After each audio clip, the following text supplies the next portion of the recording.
Alô, fazendeirada do Brasil! Aqui estamos nós de novo com o Zebu para o mundo. Esse jargão, esse grito para a nação inteira. Aqui, agora no Agrocanal, eu estou no Agrocanal nesse momento, né? 690 para você pegar pela net, nas parabólicas, por aí afora.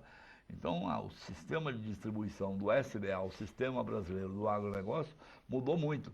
E nos deu uma inclusão, uma participação muito maior. Por exemplo, esse programa aqui, você pode vê-lo de novo, às 2 da tarde, entendeu? Porque nós temos o espaço das 2 até as 2h30 da tarde. Ou a gente faz um programa ao vivo, ou reprisa esse, você entendeu? E esse eu tenho certeza que tem motivos de sobra para ser reprisado, porque o cara que está aqui comigo hoje, ele tem figurinha para trocar. Ou seja, é um cara bom, né? Ou seja, é o cara, né? Bom dia, Lu. Nem tanto. Bom dia, Cruzara. Bom dia a todos aí. Luciano, você, não falando assim, eu brinco muito falando é o cara, é uma forma da gente elogiar a pessoa, né? Mas às vezes é uma forma brincalhona, mas é sério. As lavouras, os agricultores que compõem a sua lista de clientes estão muito satisfeitos. Aí você vai dizer, mas Cruzara, isso não é novidade. Todo plantador de milho, plantador de soja, ou de qualquer cultura que está, Brasil, o agronegócio está bom, está ganhando dinheiro, pô, não depende não. Mas acontece que quanto melhor assistido agronomicamente for um produtor, mais ele vai poder cuidar de produtividade, mais ele vai cuidar de levar uma coisa que já é antiga na agricultura, que é a agricultura de precisão. Você traz tudo isso, né, Lu? Cruzara, não dá para ser amador mais nesse mercado, né?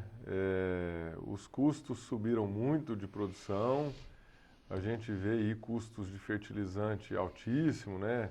O custo de material genético muito alto, o uso de defensivos hoje numa escala também muito grande. Então isso tudo, a hora que você soma isso tudo no final da lavoura, e para o produtor tá, assim, tecnologicamente falando, né, em termos de maquinário, de plantadeira, colhedoras e etc.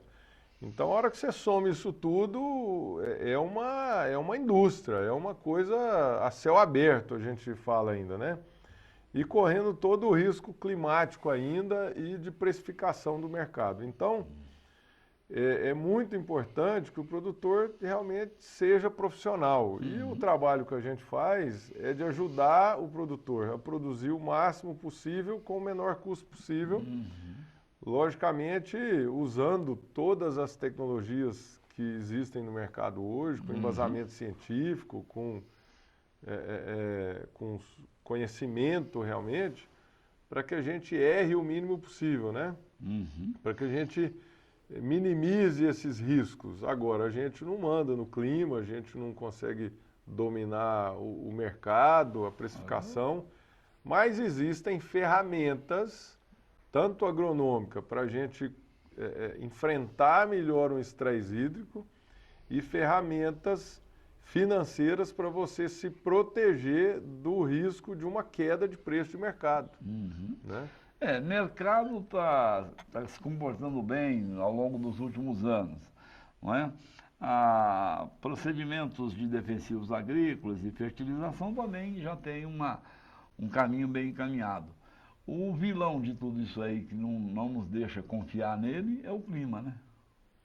Exatamente. O clima talvez seja o maior desafio nosso, mas é o que eu disse, existem manejos agronômicos que podem ser feitos para a gente minimizar esse risco. Mas o que eu posso fazer então para isso? Então, primeiramente a gente precisa preparar o solo. O solo é onde a gente vai estabelecer a nossa lavoura ali, né?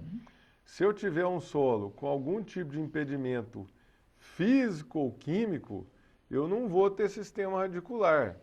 Vou ter, mas vou ter ele de forma muito superficial. E se eu tenho algum tipo de estresse hídrico veranico durante o ciclo da cultura, Aí acabou. com certeza aquela planta, ela é uma planta que está na enfermaria, vamos falar. Aí vem, Ela não está na UTI ainda, mas ela é uma planta debilitada, uma planta sem aí vem o sistema. estresse, ela pode ir para a Ela UTI. vai para a UTI. Então, é importante que a gente tenha uma planta saudável. Uhum, Para a gente ter uma planta saudável, eu preciso de ter raiz. uhum, E existem mecanismos para a gente poder proteger, assim, de certa forma, fazer com que esse sistema radicular se desenvolva bem. uhum. Eu não sei no caso de milho e soja. No caso do sorgo, tem o Fontana, não sei se você, o Granada, que tem uma plantação aqui perto, ele tem preferido colocar o sorgo, que estava me contando ele, que com o sorgo ele faz um suco um pouco mais fundo, planta ele um pouco mais fundo, não é? De modo que não atrapalhe a germinação, porque com uma, duas chuvas que der, ou enfim, ele suporta mais o inseto. Por quê? Porque está lá mais embaixo, problema ligado à raiz da radicular. Está mais embaixo, naturalmente está mais fresco. Se está mais fresco é porque tem mais umidade. Não é bem por aí na questão de profundidade de plantio. Todas as culturas, ela vai ter um limite de profundidade de semente ali, porque senão você prejudica a germinação da planta. Às vezes o que o sorgo aceita, o milho não aceita. É que o sorgo, por si só, é uma planta que tem uma resistência maior ao estresse hídrico. Está na fisiologia da planta, entendeu? Ela tem um sistema radicular mais agressivo, é uma planta que precisa de menos água do que o milho para fechar um ciclo da cultura, para ter uma produtividade melhor, né, razoável. Então, não está muito ligado à profundidade de plantio. O que nós precisamos ter é perfil de solo, para que seja o sorgo, ou o milho, ou a soja, ou qualquer cultura, que a gente possa ter esse desenvolvimento radicular até 1 metro de produtividade, de profundidade, ô Crosara, sabe? Porque você imagina, quando eu tenho um estresse hídrico, se secou a 20 centímetros, às vezes eu tenho umidade a 50, 60 centímetros. E se a minha raiz está só naqueles 20, eu já comprometi a minha cultura. Você está no seco. Mas se eu tenho raiz a 50, 60 de profundidade, eu vou ter uma planta extraindo umidade e conseguindo vencer aquele período até esperar a próxima O que chuva. que ajuda nisso? O gesso agrícola, por exemplo. O gesso agrícola ajuda como fornecimento de cálcio e enxofre, né? E eu levo o cálcio em profundidade e quando eu tenho alumínio tóxico abaixo de 40 centímetros ali, por exemplo, de 20 a 40 ou abaixo de 40, normalmente o cálcio do gesso ele desce no perfil do solo e ele neutraliza aquele alumínio tóxico que eu tenho ali nessa profundidade. O gesso agrícola é um subproduto da indústria de fertilizantes? Quando a indústria faz o fosfatado, É um resíduo. o gesso é um resíduo daquele processo da produção do fosfatado, né? E descobriu-se há muitos anos já o benefício do gesso e é um produto muito utilizado, né? Mas ele Como leva eu disse, nutrientes por vir de uma indústria ele leva cálcio e enxofre. cálcio e enxofre. Cálcio e enxofre é o que leva o gesso. E são dois nutrientes muito importantes, Mas né? ele facilita na permeabilidade, por exemplo, a raiz vai entrar mais macia ou não chega nisso? Não. Ele não trabalha a parte física do solo, ele trabalha tá. a parte química do solo, igual o calcário. O calcário, nós vamos fornecer cálcio e magnésio, nós vamos também neutralizar alumínio e aumentar a acidez do solo, né? O pH do solo, quer dizer, a gente aumenta o pH. E quando eu tenho muito cálcio no solo, eu não tenho problema de alumínio tóxico. E se eu não tenho compactação, a minha raiz ela vai crescer mais e ela vai mais profundamente. Então, o segredo, e às vezes não adianta, usei calcário, usei gesso, a minha raiz vai crescer, mas às vezes eu tenho compactação. Como lidar com esse problema da compactação? Eu tenho que fazer ou um subsolador ou um escarificador, de forma que aquilo entra as hastes a 70, 80 centímetros às vezes, e eu quebro aquela compactação em profundidade. É. Aí eu Que, tenho na perfil verdade, de solo. essa compactação é uma resistência. Você quebrou essa Uma resistência física, não, física, não né? química, né? É, física. É. Ô, Luciano, aí você. É interessante, né? Quando você conversa com o seu cliente, agricultor, a conversa gira em torno disso que a gente está falando aqui ou vai mais profundamente ou para questões mais práticas? Ela vai mais além, ô Cruzaro, porque isso que nós estamos falando do solo, da parte química e física, é uma parte do processo, né? A outra parte importante é a cobertura do solo, né? Então, a cobertura, para a gente ter palha é importante também e depois o manejo da cultura em si. Por que que a cobertura se tornou um bem divulgado, pelo menos, pode ser que fosse sempre esse bem que eu estou se referindo, mas a nível de divulgação de um certo tempo para cá? É porque ela deixa o solo na sombra? Basicamente é isso, né? A gente faz cobertura, a gente passa a ter palha, eu vou ter menor evaporação de umidade do solo e eu aumento a matéria orgânica do solo, que favorece os micro-organismos, que consequentemente é uma cadeia monstruosa de benefícios que a gente dá para a planta, né? Hoje pratica-se muito a agricultura soja, num primeiro momento, numa primeira safra, milho ou sorgo ou uma outra diversificação qualquer, como safrinha, e uma terceira safra de picanha, nós já falamos sobre isso aqui, que é o boi comendo daquilo que se plantou na segunda safra, na safrinha. Então vai ficar ali uma braquiária rosiense ou outra coisa qualquer, uma leguminosa, que o boi vai ficar ali 2 meses comendo enquanto não chega a soja de novo. Guarda bem esse raciocínio dessa pergunta que eu te fiz, porque eu vou chamar um intervalo comercial, nós falamos disso depois. E você que está em casa entendeu o que eu quero perguntar, fica ligado, porque se você é agricultor e não está colhendo a safra de picanha, você está maluco, é altamente lucrativa e prazerosa. Campo Grande, Campo Grande.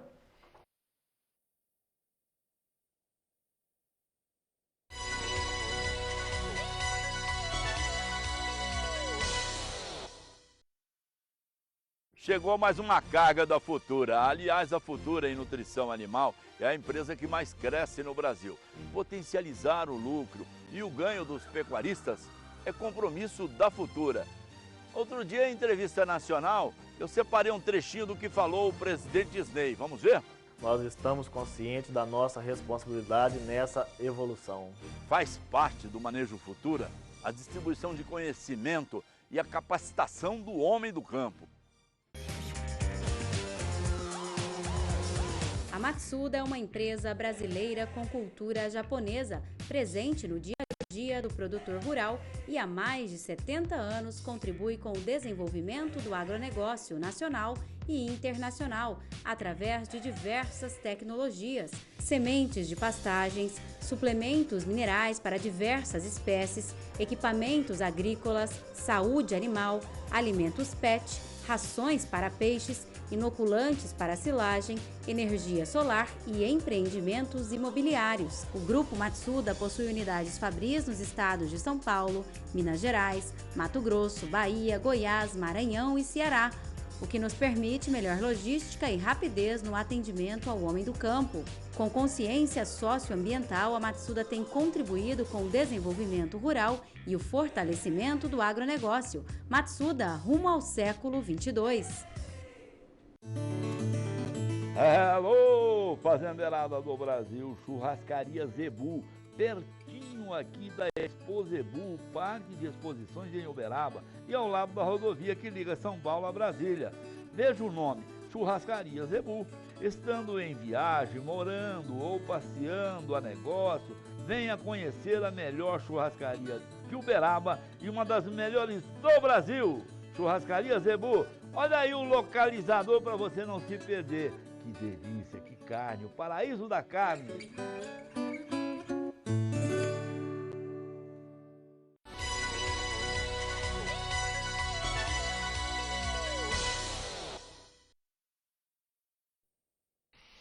Bom, ó, a gente de volta aqui. Eu costumo esquecer a pergunta que eu fiz, por isso que antes, quando eu falo, ó, vamos fazer uma pergunta, depois do intervalo, você me lembra? Então você me lembra, eu te perguntei a respeito da terceira safra, né? Tem a safra de soja, da picanha e a safra da picanha, que é a última. E quem não está fazendo está perdendo dinheiro, não é?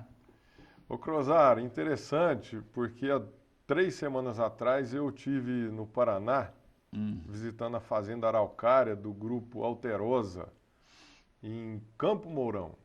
E o que eu fui ver nessa fazenda lá? É uma fazenda de 740 hectares, onde 200 hectares é capim Tifton rotacionado e 540 hectares é lavoura no verão e no inverno vira tudo pecuária nessa fazenda toda lá. Eles terminam hoje 5.000 animais em confinamento por ano, e sendo que os animais entram bezerro desmamado, tudo a nível de pasto, depois nessas lavouras, depois que ele chega lá a 12, 13 arrobas, que eles começam a ir para um sistema mais intensivo de coxo, né?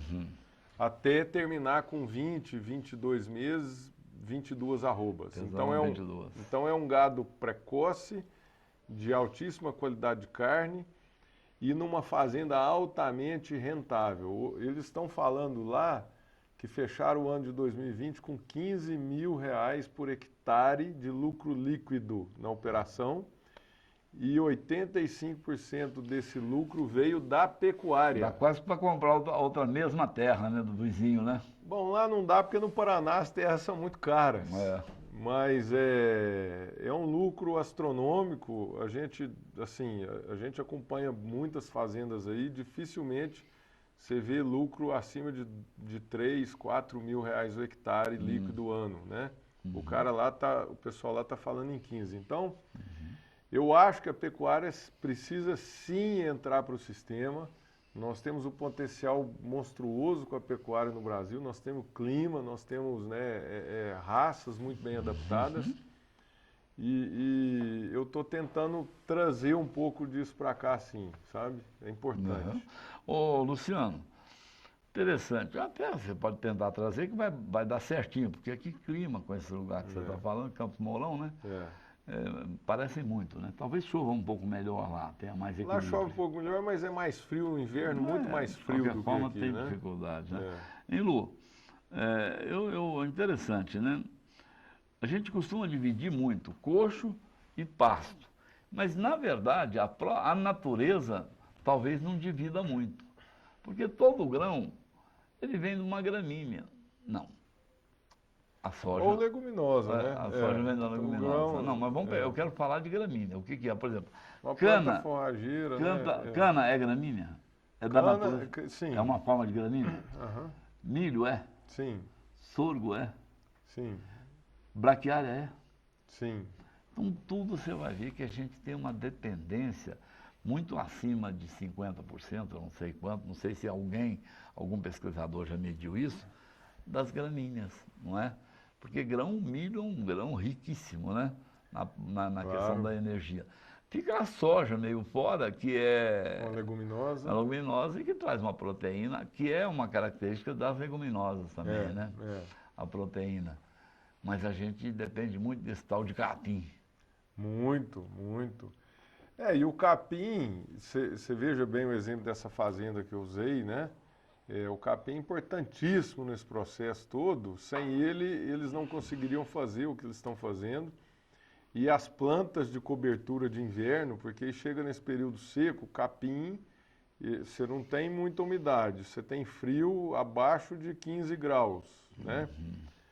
O capim, ele estagniza ali, Você está falando no capim no sentido pasto. No sentido de pasto. Mas ele no verão, você precisa dele, ele te fornece uma alta produção de matéria seca, né, para você colocar muito gado por área.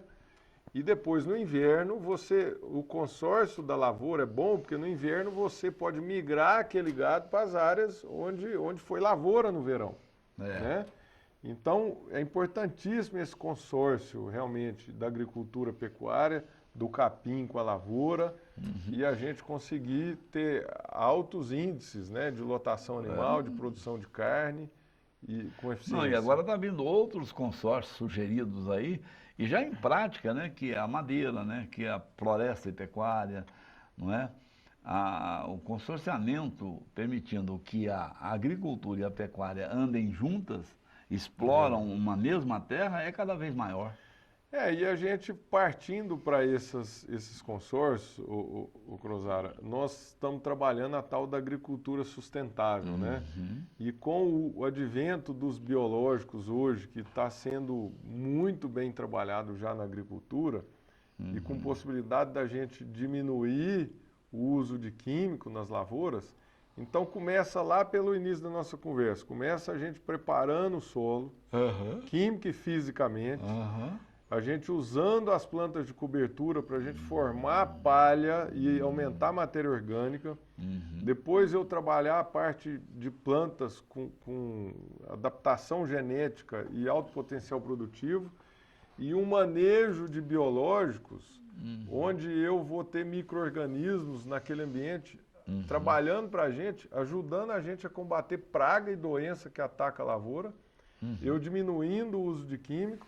Então, assim, e fazendo essa integração agricultura-pecuária no sistema e com floresta também, então, quando a gente parte para um negócio desse, nós vamos produzir um alimento muito mais saudável, com menor custo, e nós vamos acabar um pouco com essa imagem que o agricultor tem, que ele é um destruidor do ambiente, que a gente está prejudicando o ambiente, né? Produzindo um alimento com muito mais sustentabilidade. Luciano, agora o capim, né? A gente falou do capim, falou da leguminosa, falou essa coisa toda aqui, né? No fundo, quando você olha para o chão, olha para a sua terra, né? Você fala assim, antigamente tinha mais isso. Não sei, a estrutura física e orgânica do solo. Antigamente você chegava assim numa beirada de córrego, de rio, via aquela terra, você vai, às vezes até avós faziam isso, os nossos avós, né? E passei avô meu é antigo, hein, porque eu já estou bisavô. Aí olhava aquela terra e falava, aqui não precisa nem de adubo. E na verdade você plantava milho, 1 ano, 2, 3, 4. Plantava cana, 1, 2, 3, 4. Mas se você fosse pender para o lado do cerrado, você já não fazia isso.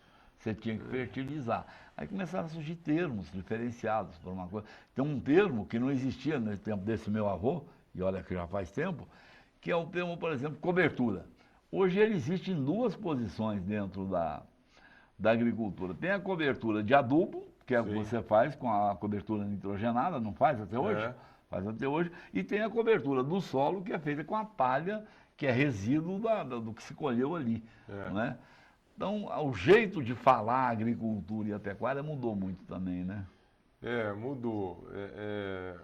E assim, hoje existem trabalhos já sendo feitos com esses adubos organominerais, né? Que são produtos também com resto de confinamento, com resto de poda de árvore. Aqui em Uberaba mesmo, na região, já tem alguns agricultores, pessoal que mexe com confinamento principalmente, fazendo esse trabalho com esses resíduos, né? E logicamente isso tem que ser trabalhado de uma forma de compostagem. Compostagem. E que tem toda uma metodologia para transformar aquilo realmente num produto, num fertilizante. Aquilo vira um fertilizante de qualidade. Então a gente começa a conseguir até substituir a adubação química. É verdade, por aí. Com esses materiais, né? Aqui passa uma propaganda, eu vou chamar um comercial agora, que estão pedindo ali, só essa última informação. Passa um comercial aqui no canal, Luciano, que mostrando um equipamento, e a indústria tem ajudado muito nisso, a evolução tecnológica dentro da indústria, que eles jogam quase que uma meia árvore ali dentro, troncos mesmo, mais grossinhos, aquilo sai tudo moído do lado. Quer dizer, já isso é fantástico. Pronto para entrar num processo de compostagem, não é? Perfeito. Interessante. Posso chamar um comercial, Lulu? Vamos lá. Campo Grande.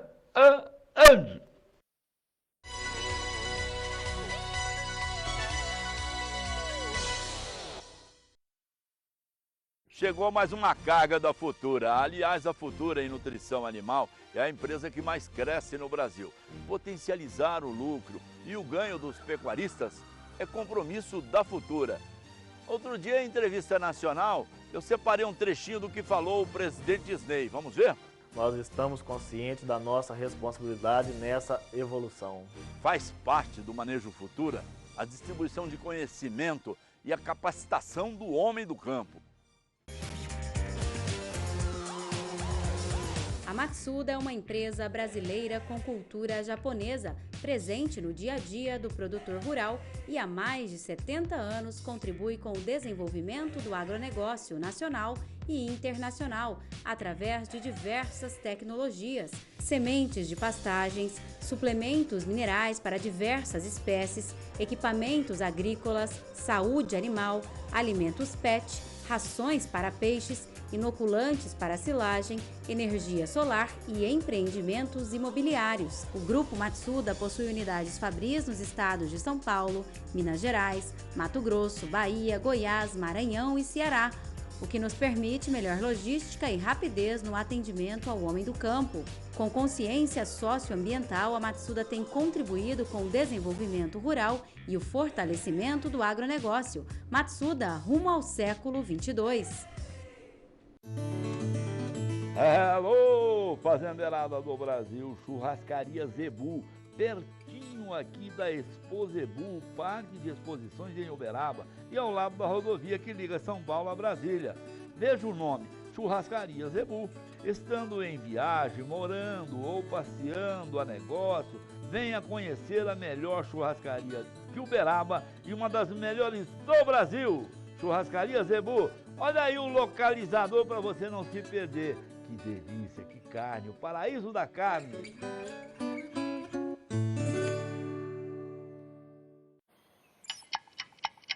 Tempo de planejar, crescer, tempo de investir e ser sustentável. Tempo de novos planos. No campo, tudo tem seu tempo.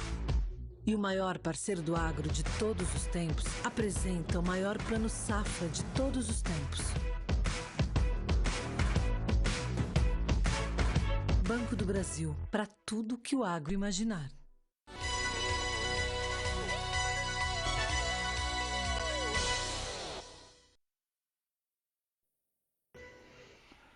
Ah, moçada, aqui estamos de novo. Eu não sei se me deixa feliz por esse motivo, eu estava dizendo a você, Luciano, ou se me deixa...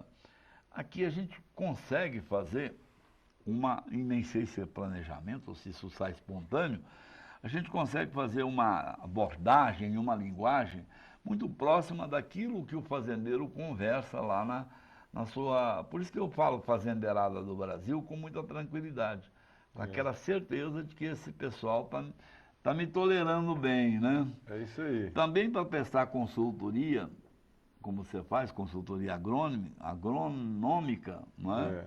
Precisa ter esse cuidado no jeito de conversar com o fazendeiro?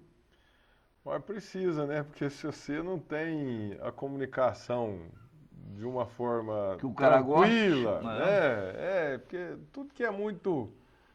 Se a pessoa começa a falar difícil demais e tal, o outro às vezes começa a nem entender o que você está falando, né, Cruzara? Então, isso dificulta o trabalho, né? Não, por isso que eu prefiro ter essa linguagem mais simprona, mais mateira, mais brejeira, porque ela pode ser mais pobre, em algum sentido de você não conversar tão bonito, mas ela parte do princípio que o mais simples como eu, o mais simprão, ele entende o que eu estou falando e o mais ativo e mais estudado também entende, Também, não é? Vai atingir todo mundo, né? Você pega direito, né? É. Se você fala só bonito, só o intelectual vai te entender, né? Exatamente. A turma aqui da nossa turma aqui embaixo não vai entender, né? Se eu te falar turma aqui embaixo é meio relativo, né? Porque o mundo hoje está diferenciado. Hoje tá bom é para quem está mais esperto, mais na tranquilidade. Um abraço. Um abraço, Cruzara. Obrigado. Você volta mais aqui, cara. Vamos vir sim. O povo gosta do seu jeito, viu? Obrigado, Luciano Ferreira. Eu não falei, mas eu não vou embora sem falar. Luciano Ferreira, Para mim, o Lulu, amigo, pessoal. E para muitos, lá do tempo de faculdade, o Luciano Macarrão. Para quem não esqueceu, né, Luciano? Não pode esquecer. Tchau, tchau, tchau. Aqui termina mais um programa Zebu para o Mundo.